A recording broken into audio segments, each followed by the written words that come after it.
following appointments to the executive. South African President Cyril Ramaphosa has announced his new coalition cabinet, including a job for the leader of what was the largest opposition party, the Democratic Alliance. The Minister of Agriculture is John Steenhuisen. Hello, how are you doing?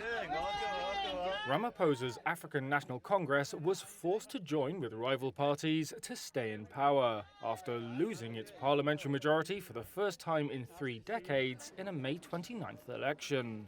And Sunday's announcement has followed weeks of protracted and at times acrimonious negotiations.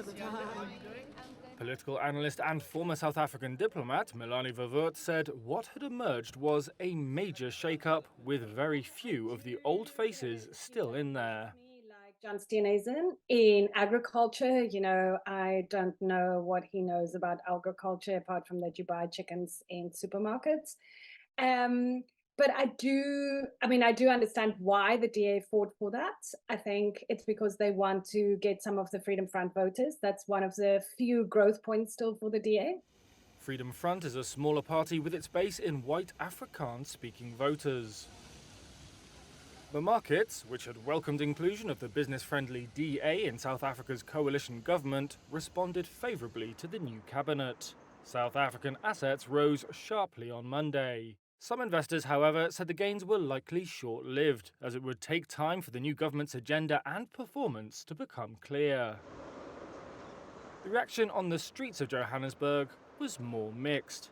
While some welcomed the diverse and inclusive makeup of the executive, others, like Gomelemo Utemeleng, questioned the mix of different people with different philosophies. I'm not really confident about it, but then they say the people of South Africa have spoken. Is that what they say they wanted?